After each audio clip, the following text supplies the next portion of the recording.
It's Thursday, December 4th. This morning, I was still in the book of James, and I wanted to share on James chapter 4, verses 6 through 8. James 4, 6 through 8.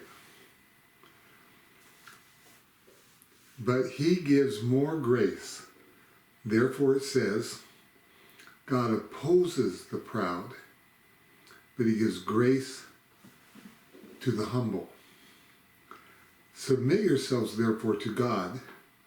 Resist the devil, and he will flee from you. Draw near to God, and he will draw near to you. Really neat scripture. So it says, he gives more grace. God's talking about when we've fallen, when we have a hard time, when we're struggling, and the enemy is attacking us. God pours out his grace to us. And it says that God opposes the proud, but he gives grace to the humble.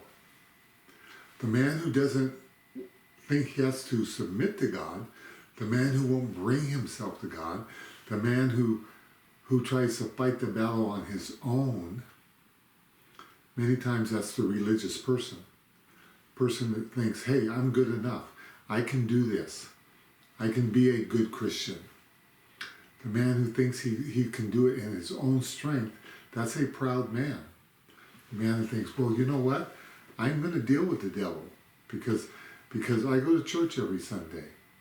I read my Bible. I'm good to my wife. I'm a good father. I'm just going to resist the devil. He won't win this battle because I'm a godly man and I'm going to do what's right. That's a proud man. So a man might be thinking straight, but in all reality, he might be thinking he's straight is what I mean, but in all reality, he's thinking he can do it on his own. He's arrogant. He's prideful. He's proud. We all get that way sometimes. All of us come from that position. God has to teach us that we're not strong.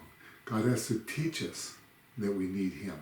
Because we feels good to think that we can do it. But we can't. So it says God opposes the proud, but he gives grace to the humble. His grace comes in and changes the heart of the humble person. Who's the humble person?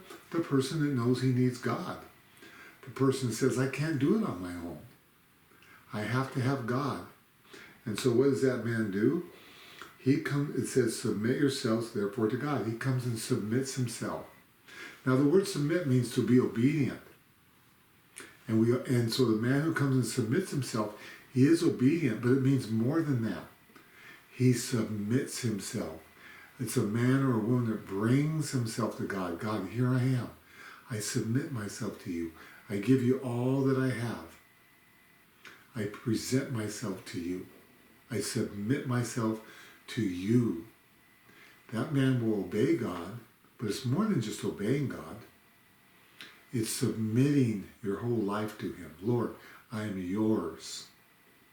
So the man who submits himself, therefore, to God, and he resists the devil, and he will flee from you. How do I resist the devil?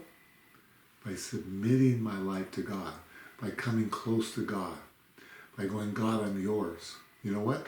The devil doesn't hang out with a man who's next to God. The devil can't stand being in the presence of God. He doesn't know what to do. He gets fearful in the presence of God. He runs from the light in the presence of God. The devil wants to remain in the darkness. So when we come before God and give him ourselves and submit ourselves to him, the devil will flee. That does not mean as we try to follow God, as we try to be obedient to God, he doesn't attack. He's in a battle. We're in a battle. He wants to destroy us. But when I'm right next to God, when I'm bringing myself before God, when my focus is on God, when my heart is looking to God, the devil can't stand it. He doesn't want to be there. He can't stand our worship. He can't stand a life that's submitted to God. That's how we resist the devil. Not by fighting him in our own power, but by submitting, coming to God and Lord, I am yours. That's how we resist the devil. And he will flee from us. Draw near to God, and he will draw near to you. We come and we submit our life to God. Lord, I'm yours. And he says, I'm yours. I'm my beloved, and my beloved is mine.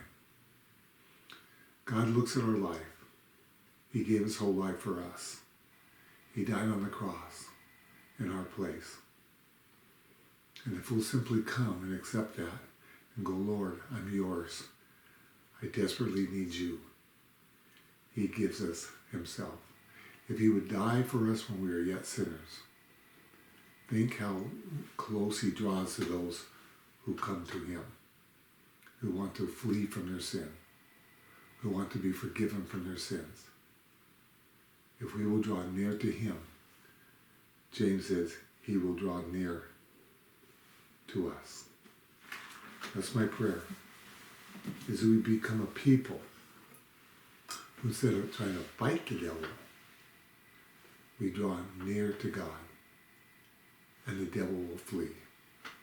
Our focus doesn't need to be fighting the devil.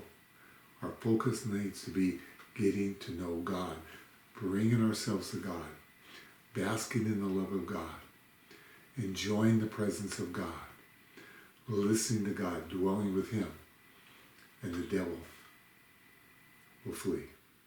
Thanks for listening to me today.